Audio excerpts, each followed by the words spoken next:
Hi everyone.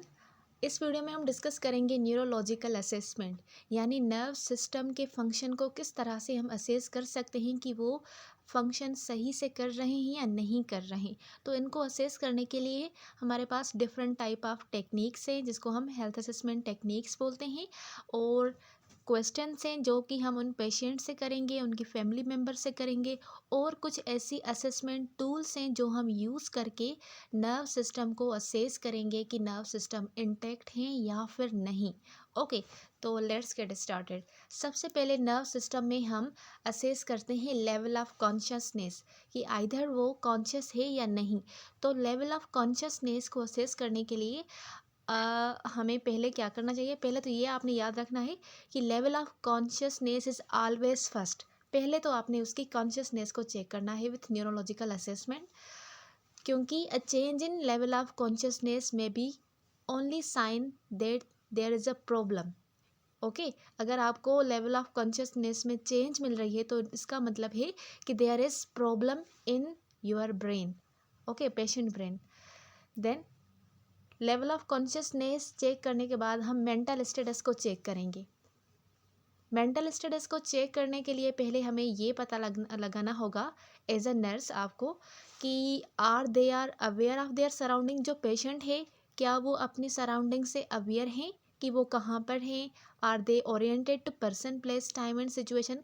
क्या उनको ये पता लग रहा है कि आप कौन हो, वो कौन है, वो कौन सी जगह पर प्रेजेंट है, टाइम क्या हुआ है, कौन सी सिचुएशन है।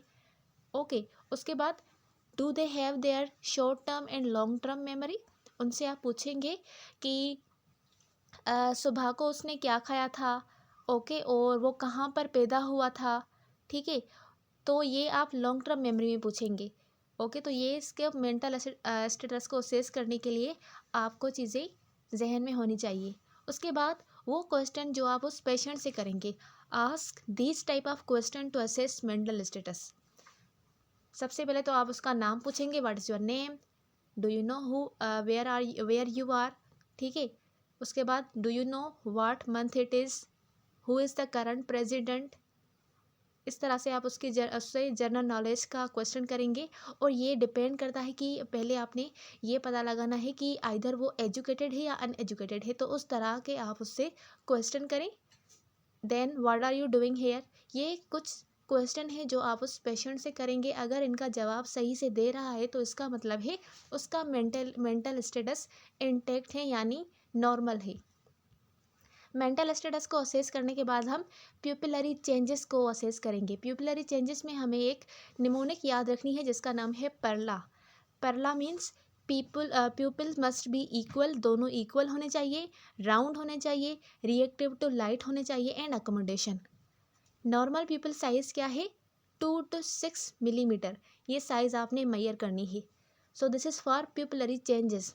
ओके, तो इस तरह से हम प्यूपिल को असेस करेंगे एक आंख से दूसरी आंख तक। ठीक है, दोनों आइज़ में pupil equal, round, reactive to light and accommodation होने चाहिए। नेक्स्ट, हम ग्लोस्कोकाओ कोमा को यूज़ करके ये असेस करेंगे कि आइधर वो क्लाइंट रेस्पॉन्स कर रहा है किसी स्टिमुलाई से या नहीं। तो इसके लिए हमारे पास एक असेसमेंट टूल होता है जिसको हम ग्लासगो कोमा स्केल बोलते हैं। Okay, so a tool for assessing a client's response to stimuli. इसमें हम आई ओपनिंग रेस्पॉन्स देखते हैं, वर्बल रेस्पॉन्स देखते हैं, और मोटर रेस्पॉन्स को देखते हैं। तो इसको डिस्कस करते हैं, आई ओपनिंग रेस्पॉन्स। अब इसको आप स्कोर देते हैं। स्कोर का मतलब है कैसे, सबसे पहले आपने उसको पुकारा तो स्पॉन्टेनियस वो अपनी आइज़ ओपन करेगा। ठीक है, उसने अपनी आइज़ से रेस्पॉन्स किया तो आप उसको स्कोर देंगे 4। उसके बाद आप उसको बोल रहे हैं तेज़ से, ठीक है, उसको चिल्लाकर उसका नाम पुकार रहे हैं, उसके बाद वो अपनी आंखें खोल रहा है तो उसको आप 3 स्कोर देंगे। देन पेन की वजह से वो अगर आंखें खोल रहा है तो उसको आप स्कोर देंगे 2। और अगर वो अपनी आइज़ को ओपन ही नहीं कर रहा किसी भी वजह से, यानी नो रिस्पॉन्स, तो उसको आप स्कोर देंगे 1। तो ये टोटल 4 पॉइंट्स होती हैं, 4 स्कोरिंग होती है आई ओपनिंग रिस्पॉन्स के लिए। उसके बाद फर्दर देखते हैं वर्बल रिस्पॉन्स। ठीक है, कि वर्बली वो एक्टिव है रेस्पॉन्स कर रहा है या नहीं।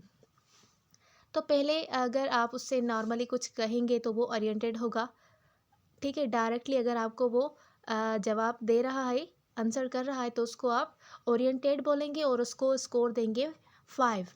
अब इसमें 5 स्कोर पॉइंट्स होते हैं, ठीक है। ऊपर 4 थी, वर्बल में 5 और नीचे मोटर में 6 हो जाएंगी। तो वर्बल में 5 पॉइंट आप देंगे। देन अगर वो कंफ्यूज्ड है, ठीक से आपको आंसर नहीं कर पा रहा, कंफ्यूज है, तो उसको आप स्कोर देंगे 4। देन वो आंसर कर रहा है लेकिन उसके जो वर्ड्स हैं वो इनएप्रोप्रिएट हैं, आप उनको समझ नहीं पा रहे हैं। जब इनएप्रोप्रिएट वर्ड्स हों उसके, तो स्कोर देंगे 3। देन अनक्लियर साउंड, यानी उसका जो साउंड है वो अनक्लियर है आपके लिए, तो उसको आप स्कोर देंगे 2। देन वो कोई रिस्पॉन्स ही नहीं कर रहा, तो आप उसको स्कोर देंगे 1, ठीक है। नॉन रिस्पॉन्स को आप 1 स्कोर देंगे। वर्बल रिस्पॉन्स के बाद हम मोटर रिस्पॉन्स को चेक करेंगे। मोटर रिस्पॉन्स में हम ये देखेंगे कि आइदर वो कमांड्स को फॉलो कर रहा है, ओबे कर रहा है या नहीं।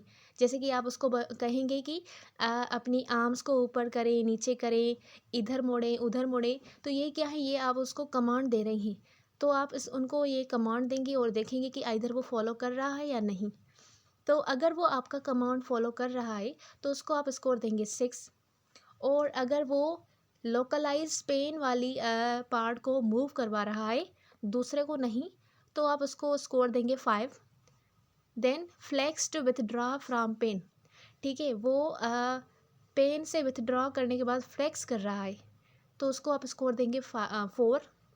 Then abnormal flexion, motor response में उसकी एबनॉर्मल फ्लेक्शन हो रही है अगर लिम्स की, तो उसको आप स्कोर देंगे 3। फ्लेक्शन के बाद दूसरी कंडीशन इसके ऑपोजिट आती है, एक्सटेंशन। अगर एबनॉर्मल एक्सटेंशन हो तो आप उसको स्कोर देंगे 2। और कोई भी वो रिस्पॉन्स नहीं कर रहा मोटर, तो उसको आप स्कोर देंगे 1। तो टोटल 6 पॉइंट्स होती हैं स्कोर की मोटर रिस्पॉन्स में। अब हम इसको इंटरप्रेट किस तरह से करेंगे, टोटल वैल्यू किस तरह से निकालेंगे। तो अगर हम इनको ऐड करें 4 + 5 + 6, तो टोटल हमारे पास आता है 15। तो 3 to 15 हमारे पास वैल्यू आते हैं इनके इंटरप्रिटेशन के लिए। अगर आपके पास वैल्यू आया है 3 कब आएगा, जब नो रिस्पॉन्स होगा। No response in the motor response, no response verbal, no response for eye opening, तो इन सब में 1 1 उठाएंगे, तो 3 1 कितने हुए, 3। तो अगर आपको 3 स्कोर मिल रहा है तो इट मीन्स सिवियर इम्पेयरमेंट है न्यूरोलॉजिकल फंक्शन की, या तो वो कोमा में होगा या फिर उसकी ब्रेन डेथ हो गई होगी। देन अगर 8 तक है या फिर 8 से ज़्यादा या 8 से कम, तो इट मीन्स जो पेशेंट है वो अनकॉन्शियस है। उसके बाद अगर आपको स्कोर 15 मिल रहा है तो इट मीन्स ये बेस्ट है, फुली अलर्ट और ओरिएंटेड होगा।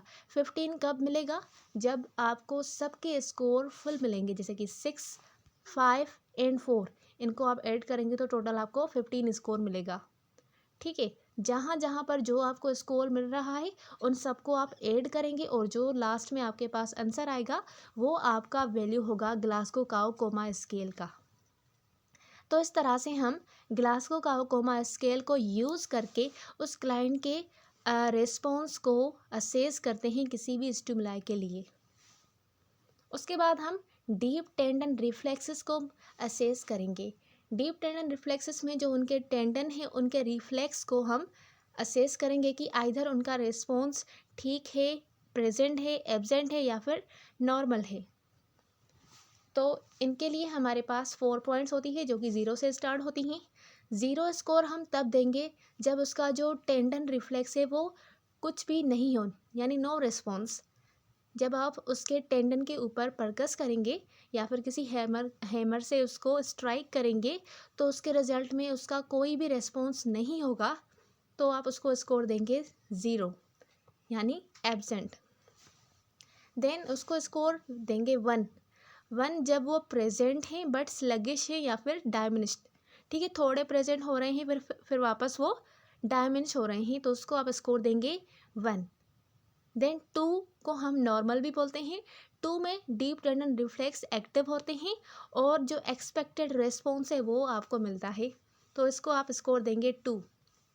देन 3 आप उसको स्कोर देंगे जो कि मोर ब्रिस्क हो देन एक्साइटेड या फिर हाइपर एक्टिव। ठीक है, थोड़ा आपने उसको स्ट्राइक किया परकशन हैमर से तो वो मोर एक्साइटेड हो गया, तो उसको आप हाइपर एक्टिव बोलते हैं और इसको स्कोर देंगे 3।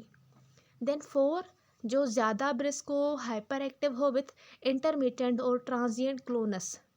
ठीक है, बहुत ज़्यादा ही कुछ रिफ्लेक्सेस आपको अगर नज़र आए तो उसको आप स्कोर देंगे 4। तो इस तरह से हम डीप टेंडन रिफ्लेक्स को असेस करते हैं। देन है बाबिन्स की रिफ्लेक्स, इसको हम प्लांटर रिफ्लेक्स भी बोलते हैं। अगर ये भी आपको मिल रहा है तो it means there is the problem in your brain. तो बाबिन्स की रिफ्लेक्स को चेक करने के लिए हम फुट की लेटरल साइड को स्ट्रोक करते हैं लाइक दिस डायग्राम। इस डायग्राम में आप देख सकते हैं जिस तरह से एरो जो है वो जा रहा है जिस डायरेक्शन में, इस डायरेक्शन में हम फुट को स्ट्रोक करते हैं।